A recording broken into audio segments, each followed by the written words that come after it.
Hey and welcome back. It's been a while, hasn't it? And you can obviously tell that after months, I still haven't bought a new microphone.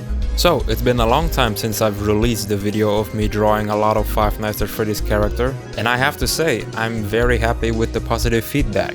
What the heck? And I definitely do not need to start this video with a text-to-speech sonic voice. Speaking of intro, let's just dive right into part 2 of me drawing all the Five Nights at Freddy's characters. If you haven't seen part 1, I suggest you do. And if you refuse to, well, enjoy this video anyway. Now let's dive right into it. Actually, I want to mention that I did play Help Wanted recently and it's a great game. I play the flat mode version because if I can't even buy a microphone, why would I be able to buy a VR headset?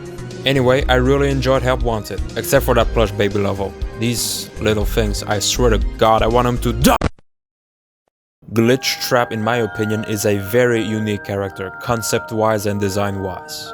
The first time he appears in Help Wanted, I was like, oh, so we're not dealing with the same William Afton. This feels new, this feels fresh. Man, with such a unique and new character being introduced with the potential to be very interesting, there would be more games coming after Help Wanted so that we can learn more about his backstory or how the games developed this character further and not just completely forgetting or ditching him for 4 years and then have him reappear out of nowhere in a new game for like only a few seconds. Alright, and enough of that, to the actual drawing. This has already been said about my scrap trap, but now with Glitchtrap being drawn in my style, I think the Bugs Bunny inspiration, or at least comparison, is very strong here. Unintentionally, like, I didn't think of Bugs Bunny when I was drawing this, I was just thinking of cartoon. I also like that this is the first time in a Five Nights at Freddy's game where we see an animatronic that doesn't look very metallic. Glitchtrap suit looks like it's made out of leather. It's kind of like one of those suits that you would see people wearing at a festival or a circus.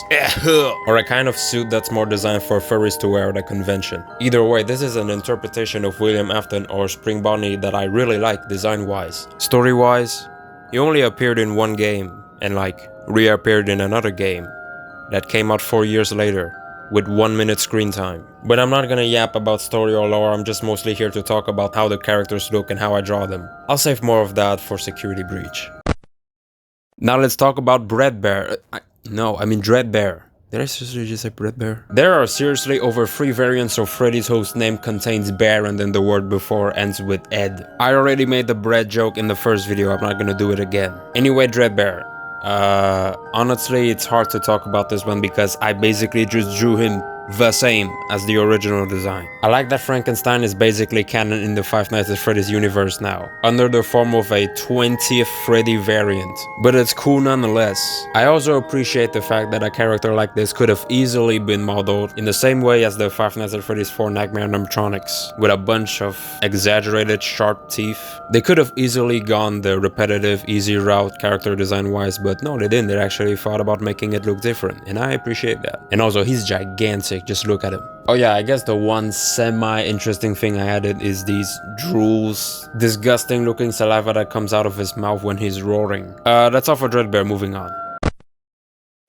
Again, yeah, no idea what to say about this one because I drew it the same as the original. But I do find this Foxy variant pretty dope. He looks fire, no pun intended. Steel Wool really cooked with this design. So I guess I did the character honor by drawing him basically the same. I think this version of Foxy also has a bit of a reference to the Grim Reaper, which is awesome. There were so many layers on while I was drawing this character because of all the details it has that my tablet was heating up. I also made sure to add more flames onto his body, especially his chest area. I also think his tails looks absolutely majestic. It burns all of the other Foxys in comparison. Okay, I'll stop. That's it for Grim Foxy, my beloved. Now we move on to, my favorite Five Nights at Freddy's Help Wanted character. Atrocious little f***ing gremlins. I'm not joking. After playing Help Wanted, I feel like I owe Balloon Boy an apology. And as for the plush babies, the darkest pit of hell has opened to swallow them whole. So they better not keep the devil waiting. Anyway, my hatred aside, the best part about being an artist is you can draw anything you want according to your imagination. And that could also be the worst part of any artist if you spend enough time on the internet. But point is, I can draw anything I want when making an artwork of Plush Baby. and I drew what I couldn't have the ability to do when I was playing Help Wanted. She deserves it. I hope you can brutalize them even more if they ever make a Help Wanted free. I don't care if you can attack them with bowling balls or shoot them in Help Wanted 2. Steel Wool, I need more! I want more! I think I might have drawn some of the objects here a bit off. The placement of the wooden cross does seem a bit wrong, but I'm super happy with the reception that my plush baby art got. I love you guys. Except for this one weird comment. Like, why the hell did you even think of that writing this? Normally I should be moving on from Help Wanted by now, and I don't really care about these characters because they're just recolors. But there are two bonus important animatronics that I haven't drawn in part 1, and those are Fredbear and Spring Bonnie. And let's start with Fredbear. Was that the bite of 87? Drawing this one was interesting.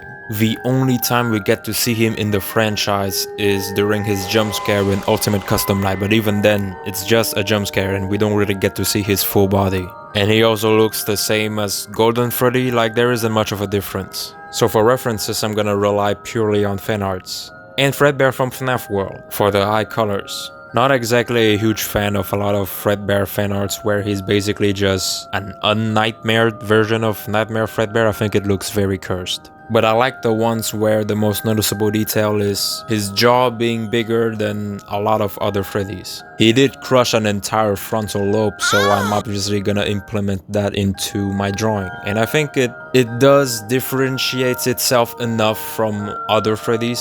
And of course I had to add the crying child in, but I just couldn't draw him seriously. I just couldn't. I plan to, but I'll just save that for when I draw the human characters. Anyway, had a bit of fun with this guy. But let's get to the one where I think a lot of you actually want to see.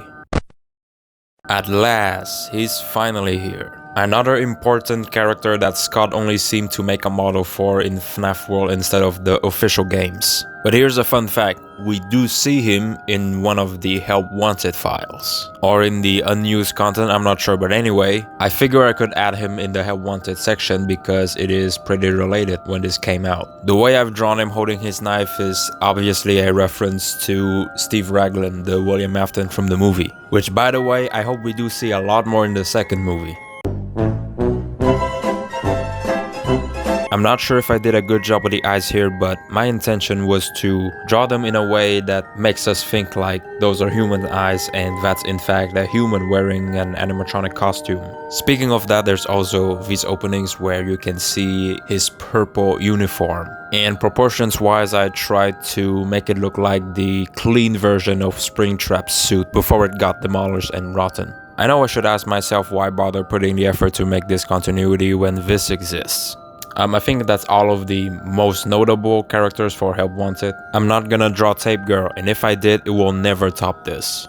But Help Wanted, yeah, honestly my favorite game in the Steel Wool era. It's terrifying, even when playing the flat mode version.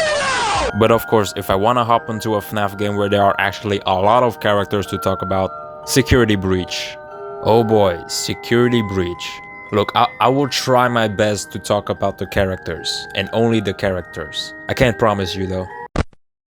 Glamrock Freddy is undeniably the best character and the best part of Security Breach. How about you stop climbing inside of me and start climbing inside some bitch? He is such a big, precious bean. With Security Breach already being not that scary, it would have been, in my opinion, such a cool and unique idea to have Glamrock Freddy be corrupted and then try to hunt and kill you. Because for the whole game you have this nice character who's your protector basically. Having him be corrupted during the climax of the game, where you just cannot rely on him anymore, would add so much more tension. Oh crap, I'm already yapping, I gotta go back to talking about the actual drawing. Now, the one consistent rule I have to follow drawing the Glamrock animatronics is, they all have to look hot. Their designs are obvious furry bait. Funny thing about my Glamrock Freddy is, I wanted to make him look cool and confident, like he's on stage with his friends ready to rock on and give the performance of a lifetime. Hence this facial expression, which a few people pointed out that he kind of looks intimidating. About 99% of Glamrock Freddy fan arts we see him looking bubbly and cute, happy, so yeah, I get that. He is, without debate, the most slim, lean looking Freddy. I mean, look at those hips. By the way, I both did draw and animate Glamrock Freddy a couple times in the past. I drew him once on paper, I have this cute little Christmas artwork, I made a short animation of him that you can check on my channel, and this one right here was the last Glamrock Freddy artwork prior to the newest one. And just like all of the Freddys in my style, he also has a tail. And game Freddys don't have tails. Yeah, I actually really like drawing the Glamrocks. And whether I like or dislike Security Breach, it gave us one of the best animatronics in the franchise, in my opinion. Terrible job, Super Shooter. Eating disordered chicken. Now, I'll be the odd one out and say another hot take. Despite the obvious intention of her design, just look at all of the fan arts that spawn from her. She's not hot to me, she's just funny. She's a slim, thin animatronic chicken who's addicted to eating garbage. It's very silly and I love it. There's going to be a same comparison that happened to my first Chica, and it's only the second time that it happened actually. I'm actually surprised, since I mostly drew these in a cartoon style, so I kinda expected this to happen more than twice. Her head looks like an Angry Birds character. It's like if Red and Matilda had a child, and their child is not fucking pissed off all the time. No need to thank me for putting that visual into your head. Her left leg always felt kinda weird to me because it gave me the impression that she just randomly borrowed one of Monty's body parts. Despite my criticism with some of the Glamrock animatronics being really bland and underdeveloped, I'm completely fine with Glamrock Chica just being this gal who likes to eat trash. Let her be silly, let that be her only character trait, I'm completely fine with that, it brings me joy. Rox! Probably the second most popular Glamrock animatronic, and you can already guess why. Roxy's OnlyFans password is... Now, did I draw Roxy with much more intention to make her look attractive than I did with Glamrock Chica? Yes, obviously, just look. Though I am glad that I can still make her look very different from all of the Foxies. One of the biggest worries I have drawing a variant of an animatronic is the risk of ending up making one look a lot like another. And it just gives me this self-doubt, oh shit, am I losing creativity? But even beyond the fact that Roxanne is a woman, I'm glad that her design is just entirely different from all of the pre-existing Foxies. I absolutely love the idea of having her mane be her hair. Like, just putting aside the horny bait, the designs for the Glamrock animatronics are honestly pretty freaking great. Oh yeah, one comment on Reddit did point out that my Roxanne was holding her instrument like a designer's purse. I didn't know how to describe that myself because my English sucks sometimes, so thanks for that, commenter. Look, I'm not gonna be a hypocrite and say that I don't like the Roxanne memes that are solely based around the fact that she's hot. Because I do. But I wanna talk about the actual character for a minute. In the game, she's narcissistic, as we can see from her voice lines. Everybody loves me. Well, what if they never loved you in the first place? And she can also be self-deprecating. So you have this sentient animatronic who has two clashing personalities. That's a cool idea for a character. It would have been cool to explore more of Roxanne's character, but the most you can get is just voice lines. And the fact that she hates Gregory, but then again, almost every animatronic hates Gregory, including the fandom. You also steal her eyes later in the game, so she becomes more angry now, I guess. And in the Rune DLC, you learn that she's nice to Cassie and she has a bit of history with her. That's about it. Again, I understand the whole keeping things vague and mysterious, and that surely includes the characters, and that's what makes Five Nights at Freddy's. But if you're gonna give an animatronic a personality and voice lines, why not, I don't know, actually do something with that?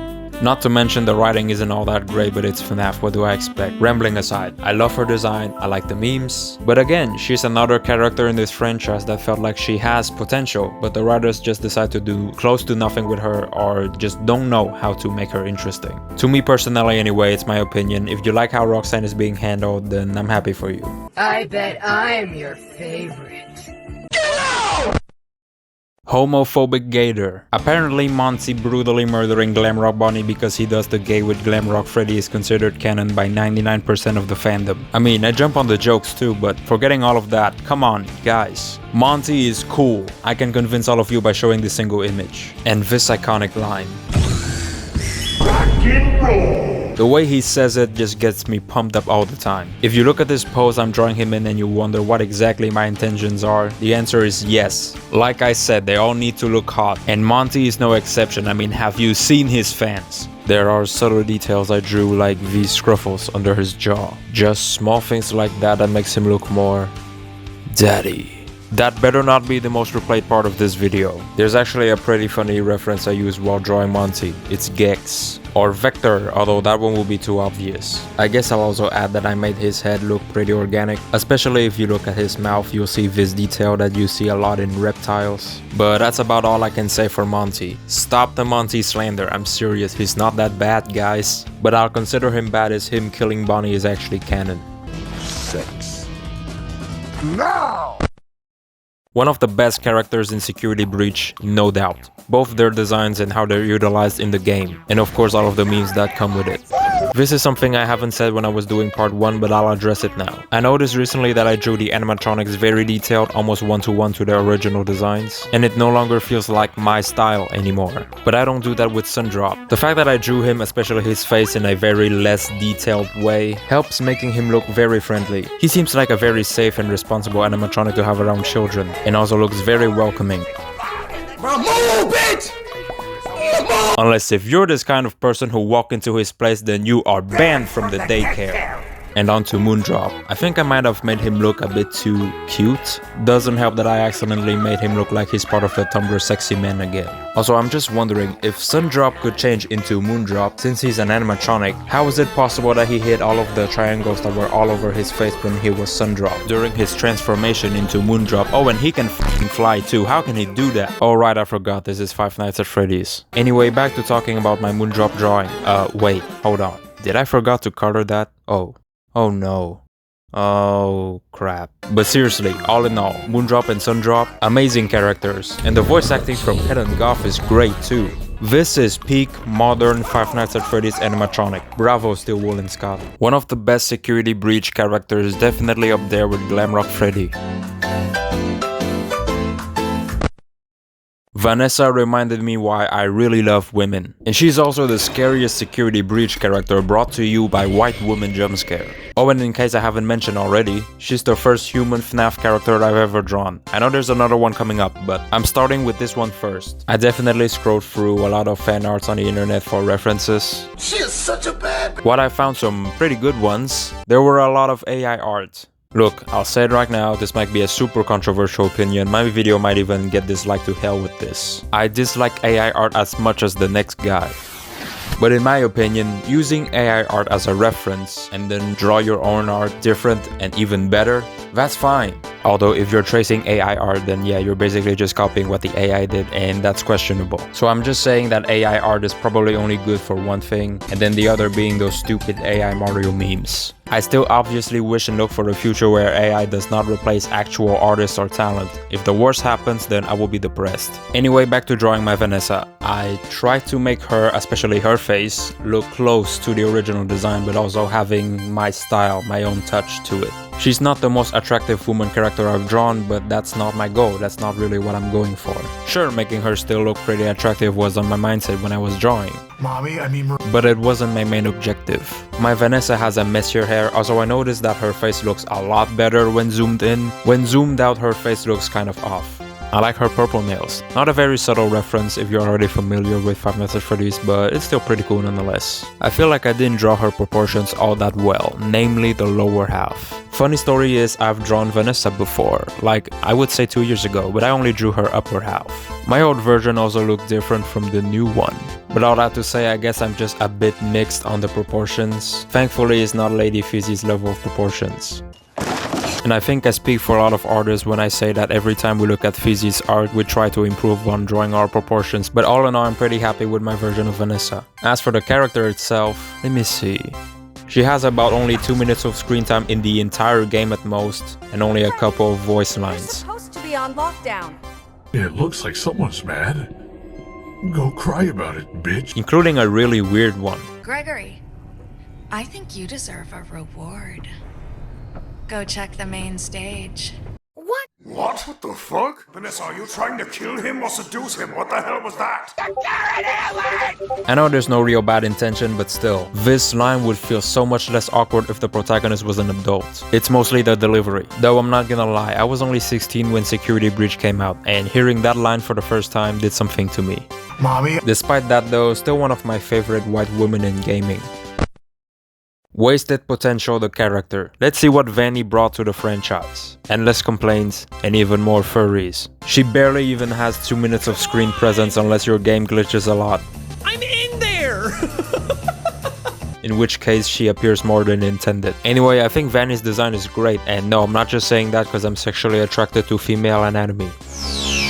Her design is Glitchtrap levels of good, so it really sucks that she's so underutilized. Before some of you jump and say, oh but we don't even see William Afton in the previous games all that much. The first games had a much more limited budget and utilized it decently with its storytelling, and that involves the character William Afton. Plus we don't even see William in any of the trailers except for maybe FNAF 3. Security Breach was promised to be a grand scope FNAF game, and not to mention the trailers heavily marketed Vanny, and when it came out we barely see her. Also they took away her knife for no apparent reason. Oh wait, there is a reason. Anyway, speaking of Vanny's knife, I kept it, and I also added a bit of blood dripping, which kinda seems like she just killed someone recently.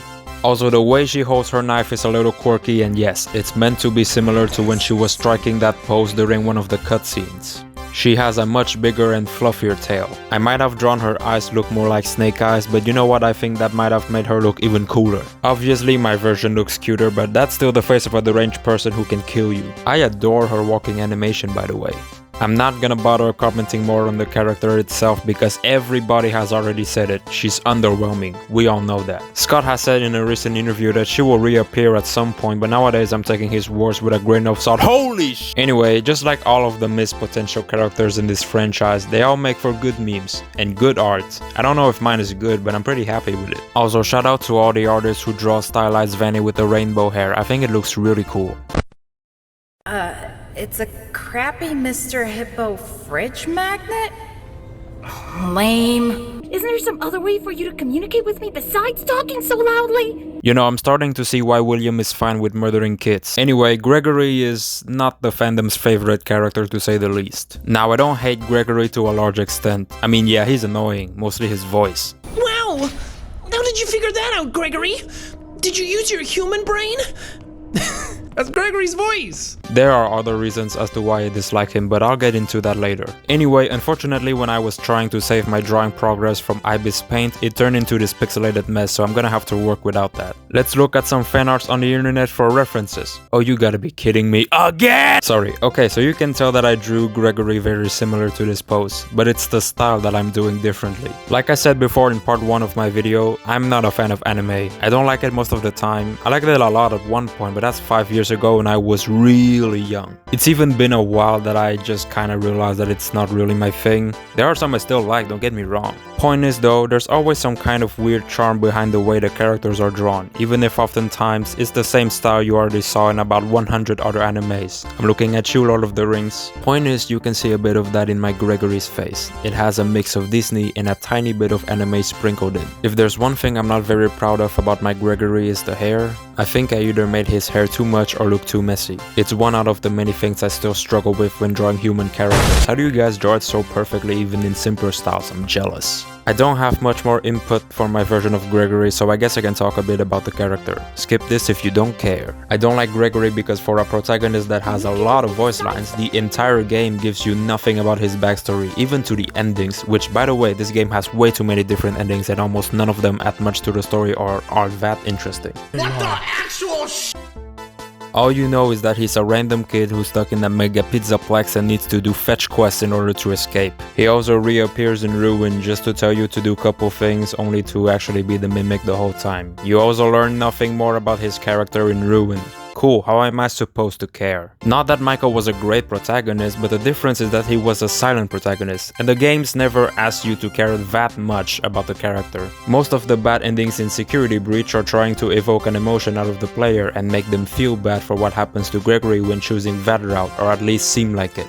Except, who even is this kid? And apparently he's evil in the books? What the hell is going on with this lore? Again, that's just how I feel personally. You can disagree all you want if you like Gregory. Anyway, I should stop yapping. Gregory isn't an awful character. He's just kinda... Stupid brown hair having ass. When's the last time you took a shower with your dirty blue colored shirt wearing ass? But I had fun drawing him. He seems to like making kid characters who are so annoying that I want to rip my hair out. I must build my boat. Say hello to the trapdoor. Okay, so I have not experienced the gameplay of Security Breach, so I can tell you how I feel about the staff bots in that aspect. With that said, I love how they look. They're cute. And their designs are pretty simplistic, but not in that way where it feels lazy. There's kind of a Wall-E, Baymax, the Wild Robot feel to them. And I usually enjoy drawing simplistic characters, so that's just a plus for me. There's like 10 variants of these bots I think, so I'm not gonna go through drawing all of them, just a couple, starting with Security Bot and Map Bot. They look so charming, I mean there's no way you can sexualize them all for fun. One thing I want to bring up is that I struggle with drawing their lower half for some reason. I don't know why, I just remember having a hard time drawing those parts until I feel satisfied enough to move on. Next up is Nightmare Staff Bot. I'm pretty sure that's not their actual name, but they remind me of Nightmarion. So I had to add a couple of details to make you understand that these bots should terrify you. And finally we have the Blora Staff Bot, which is originally from the Afton family dinner table Easter egg, or at least that's what people are saying.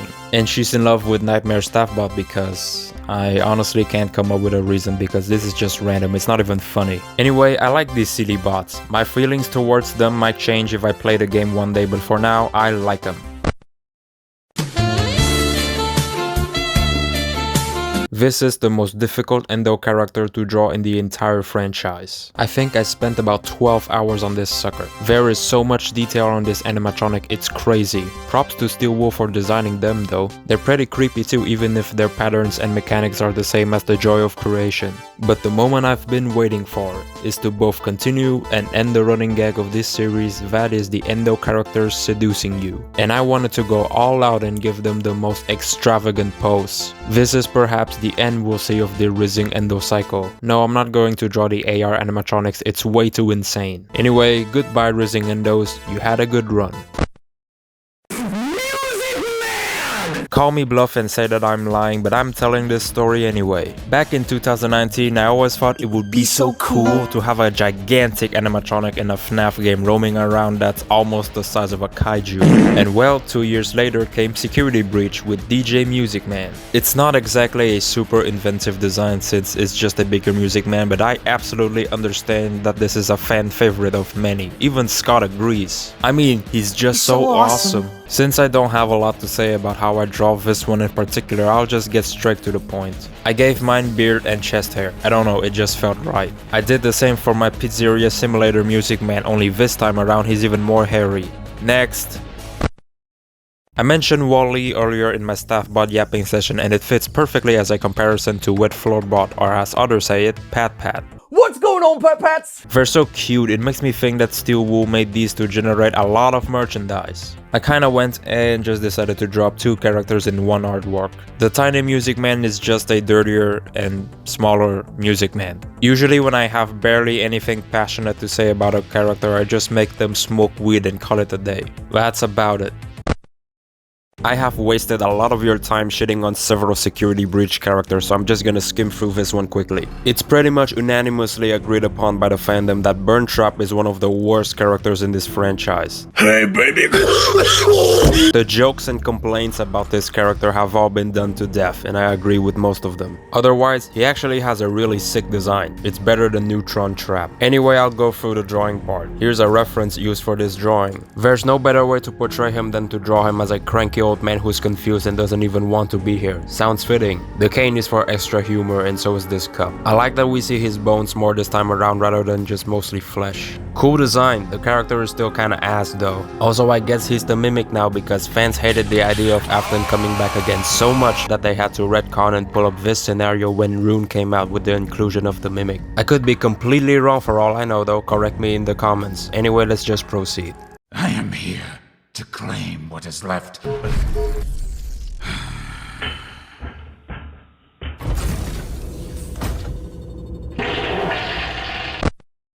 Molten Freddy on steroids is the best way to describe the Blob. This dude has almost no significance to the story except for killing Burntrap in one of the endings, which isn't even canon. And he also has one small appearance in Rune. I'm pretty sure he's just meant to be a reference to Molten Freddy because he's found in this underground section where the Pizzeria Simulator place is. Except he's bigger, has more animatronics on his body, and he has Funtime Freddy's head now. Let's talk about the drawing. This is where I'll admit that I got a bit lazy. There's only 3 animatronics on his body, although I like Bonnie's expression. I guess every time I see an animatronic that is 80% wires, I just give up. Although I do have fun drawing this one nonetheless because I get to add Scott and I get to do this joke. Listen, I'd love to see someone's perspective of the story to convince me that the Blob is good, because otherwise the theories, while can be interesting, are just theories, not facts. 90% of the supposedly story of FNAF games, especially the Steel Wool ones as of late, is built upon theories. It doesn't mean that every theory, including the popular ones, is the definitive canon story, because Scott and Steel Wool never confirmed any of them. So please stop sending death threats to each other just over debating the story of these games, if we can't even call it a story. Because at the end of the day, I feel like there is no correct timeline of this franchise until Scott says it to our faces, and he most likely never will, because that's how these games keep getting made, so that people can keep theorizing and figuring out the lore.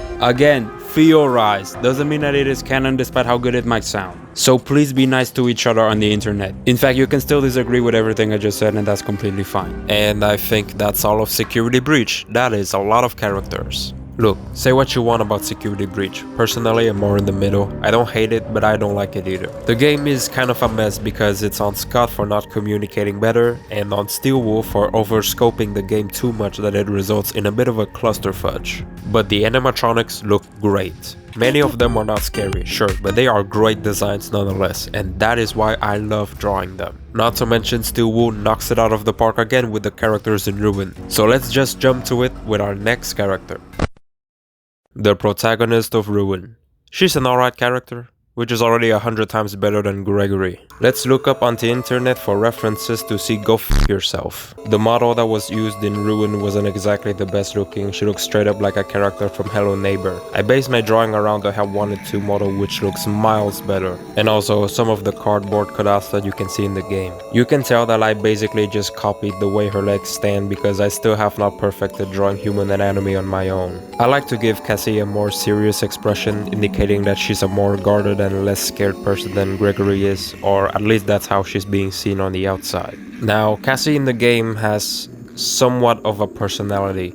It's better than how the rest of the human characters are written in the games, at least the Steel Wool ones. I like that we learn that her favorite animatronic is Roxanne, and I like that she's one of Gregory's friends. That barely gets explored, but it doesn't really matter because he kills her at the end anyway. I'm not even sure if I'm supposed to feel bad that this happens because we never get to learn enough about these characters. But hey, Steel Wool's strength lies in designing these characters and the visuals, so I'm not putting the blame on them if a character feels poorly developed. Moving on. I'm gonna get this out of the way that I didn't draw the shattered Glamrocks because I feel like the Glamrocks in Ruin are essentially just the same but with some changes in the design, so it would kinda feel like a waste of time. Personality wise, there's almost nothing to talk about Ruin Glamrock Chica's personality because that's how much fucks the writers gave when writing about 95% of the characters. The I show meat allegations are literally more interesting than the character itself. But design-wise, I do love that she has Swiss cheese all over her mouth and the fact that her stomach is an actual trash bag, because she loves to consume trash, and eating garbage is the only trait the writers care enough to give her. But like I said previously, I don't really mind that, I think it's funny. I love this design, it's awesome. I feel like her face is a perfect blend of scary and also strangely cute. It looks like a puppy, I don't know why, it just strikes me that way. Cue all of the blind jokes about Roxy, I mean they're being done to death, but I still find them occasionally funny. I weirdly have a feeling that a number of Roxy fans would be upset that it's literally nothing but metal behind Roxy's chest. You don't have to be upset because the internet artists are already helping you to use your imagination otherwise. Ruin Roxy as a character is just okay. Again, that's already crossing a bar when it comes to most of the characters in the FNAF games. Except Glamrock Freddy, no one can beat my boy. But it's still a shame to me how underdeveloped she is. I mean, Puppy Playtime literally made me more invested in a female reskin version of Huggy Wuggy than Roxy. What the hell is going on here? If you're intentionally making an impactful moment, then give more crap about writing your characters. But hey, at least she looks cool. It's a literal dog. I love how animated he is. Sometimes Steel Wool just absolutely locks in for details like this and it's pretty damn amazing. Ruin Monty also looks much scarier than the shattered version, and that's just a plus. Here's a reference I used for drawing him. I drew multiple wires hanging from his upper half, which is obviously a more safer work way of showing his guts and the fact that he's a robot. Like some of my drawings, I went with a more comedic approach drawing Ruin Monty. He's just trying his best, just like I am when it comes to making most of my art. Another W from Steelwool for making this design. Guys, we finally did it. We have evil, scary Glamrock Freddy before GTA 6. I know it's technically a prototype and not the real Glamrock Freddy, but still. I don't know if making his stomach function like a mouth is inspired by Nightmare Fredbear, but either way it's really cool looking. In fact, this design is so good that I don't know much else to add except for these red dots that make his body look even more like a monster's face. The music box inside his stomach is also a nice touch because in Security Breach, Gregory usually goes on fetch quests to unwind these random music boxes scattered around the pizzeria. He either gets some kind of passkey or something completely useless, and there's a lot of those in that game. But yeah, Rune Glamrock Freddy makes me shiver me timbers. You thought I was gonna save the Mr. Beast meme for Le Mimic, but you thought wrong. Bullcrap aside, I love how Eclipse design is like sun and moon meshed into one character, in a way that there is no transition between personalities because they're literally just one now. Like most Rune characters, he looks scarier than he was in Security Breach. They didn't do a lot with him, he doesn't have that much screen time, but I guess it was cool seeing him. His little interaction with Cassie was pretty wholesome. Yeah, it's a good design, with not much to say, and that applies with my drawings too. I drew him a lot like the original model. But hey, at least he's doing the Glamrock Freddy's husband, as most of the fandom headcanons it. He was discovered as a broken animatronic in Rune, which in fact explains his absence in Security Breach and Freddy's line about missing him. I guess you can call it a shattered love. I'm gonna go fast myself. Anyway, for the in-game design, he had a massive hole in his chest, probably where his heart broke. Okay, I swear I'll stop. Anyway, I decided to add a bowling ball on Glamrock Bunny's chest because 1, it implies that someone must have killed him specifically this way and we don't know who. And 2, I just think this pose is funny. I'm just pretty glad that most of the Bunny characters don't have a lot of reskins, and this one again stands out from the rest. R.I.P. Glamrock Bunny, animatronic that's most likely only going to appear in the games as Easter eggs, and since the fans are already making all sorts of headcanons and theories, Scott and Steelwool don't really feel the need to put more effort into writing more backstory for him. How do you make a Helpy that is different from the previous one? You just replace the Y with an I. Absolutely brilliant writers. Ever since this little dude got introduced in Pizzeria Simulator, I was so sure that he will make a fast billion merchandise and become basically the second mascot in future games, and I was right. Helpy to Steelwool is like what minions are to Illumination. Shut the f up, you cunt! But I do like Helpy better, I'm sorry minions. Again, I can see why it's appealing here. I mean, they made him even cuter. You can put on any costume for him and they'll make people go aww. Props to them for making Helpy Abuse Simulator possible in their games. I just wish they also did that with Plush Baby. And I do really like this design because it just fits perfectly with my cartoon style of drawing characters. But please, no more cute characters with the sole purpose to sell a lot of merchandise after the oh just wonderful. I have not seen any other animatronic who's been thirsted over as much as this rabbit in the recent FNAF games. And the thing is, I can't exactly blame them. I mean, they really know what they're doing. Just look at his fucking jawline. As usual, I'm gonna search for fanarts of this guy on Google. There's so much porn! This is the Chat Thundercock of the FNAF universe. Okay, all jokes about MXS being hard aside, I actually don't even know why I said joke because that's honestly just facts. His design is great, he has a completely different style than the usual FNAF animatronics, and yet it feels like he fits in the world of Rune perfectly, as this secret entity who's basically just trying to keep everything balanced in this pizzaplex. He's basically just like Miguel O'Hara. And look, I'm not beating the allegations, the way I drew him is completely intentional, I lean hard into those memes, and I have fun with it. I guess I can name a few subtle changes like how he's got more fur and he does this little hologram thingy of Cassie getting RIP'd. But yeah, Steelwool cooked. Great character. A perfect character made for the game, for the memes. Excuse me, what the actual fuck are you doing in my house? And a lot of porn.